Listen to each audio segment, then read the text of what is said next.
First, I have to ask, did you have any idea how important that sandwich was to Austin? No. I love it though, because that's so relatable. Because I think I would also wage war over a sandwich personally. So I really do understand it. And that hike was so long. They don't show that. Maybe they showed it a little bit, but like by the time we got up to that mountain, we were famished. So I especially get it under those circumstances. Yeah, it seemed pretty well calorie using. So what made that amulet seem so important though when you're at the top of that hill? Of course. Oh my gosh. The promise of hardware was just too tempting to potentially let up. Like I thought that there was a chance that Austin would go home that night at that tribal council and then that would, do some of the work for us. But part of it was also, I really just wanted to work with new people. And I was like, if I can even bond with one of these people in getting someone else out, that is more than I've connected with anyone in this game so far, except for Sean. So like I was, at that point, I just really wanted to play with people, and that was definitely part of the decision making. But those amulets, definitely should have taken the sandwich in hindsight. Not not even a question. Well, Sifu having issues with you is also part of this vote. Talk me through the decision to let him think that you were the sole vote against him? Yes, absolutely. Well, the first thing I do want to clarify is that I never talked to him about that. I never told him that it was me. Mhm. Basically, I came to Dee and Julie with the plan that if we lost the next tribal council, I would do that. Obviously, I think what that did though is open up the floodgates and allow for them to make what I think is a great move and just tell him that anyway, because I probably wouldn't have negated it. He probably wouldn't have come to me with that knowledge. And so I think the decision making in my brain, I think, goes back to a little bit of some of the dynamics that original Reba with Sifu, which is that I wanted to work with him, and I come up to him at original Reba and I say, "Hey, the way that things are playing out, like we should stick together." But then he immediately goes and says this to people on Reba and throws my name out. So I'm like, okay, well, for the rest of my game, I can't work with Sifu. We don't trust each other. And it's all in the context of the game. Sifu's like a lovely, wonderful human being, but that was definitely a factor in my gameplay. I was like, okay, now that we've swapped to new Reba, that's never going to be a number with me. So I have to build my game around that. And eventually when Sean leaves, I feel very in a precarious position because I know that the decision will ultimately come down to either me or Sifu. And that is as I say in the game, my lifeline is trying to just give myself as a loyal, like, hey guys, for nothing else, I'm loyal. And this is how I will show you that I will be loyal, is like telling you I'll do this if it comes down to it. So at that tribal where Sean leaves, what made you switch your vote since you seemed from the edit that you were very much ready to get rid of Sifu? I would say that it comes down to, there are moments in the game that are people moments and there are moments in the game that are game moments. Mhm. I love Sean. Like I loved him. He told me, he opened up to me about his life. I opened up to him about my life on the beach. And I was like, you know what? If this is the decision that's right for you, I don't want to get in the way of that. And, from a game perspective, obviously I wanted him to stay so badly. But I think in that moment, I just didn't really see another way around it. I also didn't know that we could vote for someone else if someone has to be voted out at that point. But I think Right. I would have made the same decision either way, because, I tried to put the game aside for just a second and try to Right. hear him out.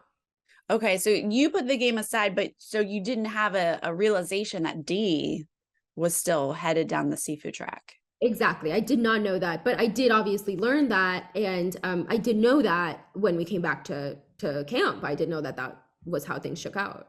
Right. So back on like OG Reba days, did you realize that Dee and Julie were so tight with Drew and Austin? Oh my God, great question. I would say that I definitely saw Drew and Austin, and I saw Julie and Dee, and I did sense that there was like pull here.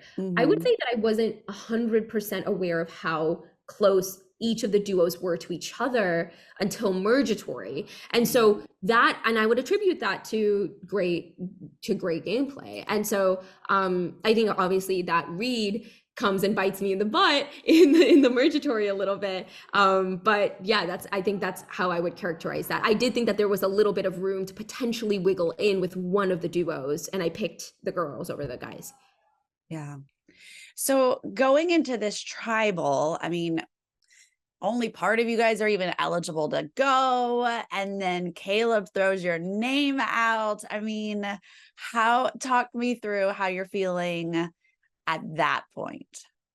Oh my gosh. Well, I want to start and say that, even in the throes of my panic and sadness, there is a part of me that's like, this is Survivor. This is what Survivor is, right? Like in a almost perverse way. It's like I'm enjoying this a little bit because this is what draws us all to the game. So when, Caleb throws my name out, there is this moment of gratitude because I'm like, at least we're saying this out in the open, right? Like I can tell everyone to vote for him. But there is also this panic that eventually goes to my decision to not play my shot in the dark, that he's getting to people and that people are going to listen to him. And then the votes are not going to be as unanimous as I thought they were. And so that eventually goes to my decision to not play my shot in the dark because I felt like I might have needed my vote. And so that I think is a big part of the game, is that we go very kind of clearly at it at tribal council.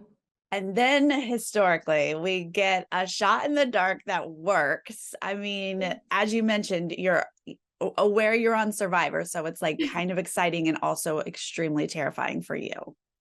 Oh, all of the things, all of the things. Yes. No, the second I see the safe parchment, I'm like, okay, this is how it's going to play out. I'm going to go home tonight. But, there is shock. And I will say I was shocked that it was a completely unanimous vote. I thought that there would be at least one vote for me. And so that was a moment of like, we're going to revote. Maybe I can make something happen. And obviously it didn't work. Well, but it looked like you worked really hard. You made the rounds, you were talking to everyone. So did you feel like there might be a chance for you? No, I think it was just a Hail Mary. I was like, I don't want to go down without a fight. So I was like trying really hard to make the rounds, but I knew, I did know that it was going to be me going home. Cause I was like, if I were in their position, would I take a risk and vote out Emily? No, like I would just vote with me. Obviously my name had been thrown out so much at that point. It was a very obvious vote. I mean, like I don't fault anyone for doing that. I think it was the right move, to be honest. Did you have a feeling though that Dee and maybe Julie and Austin, like, did you think you'd get all of their votes? I thought there was a chance I'd get a couple, Mm-hmm. but I knew that even if I did, it would not matter in the grand scheme of things. But I did know that they were going to vote for Caleb at the for the original plan. So that was definitely part of my decision making. Right. Well, overall, tell me how this experience was for you.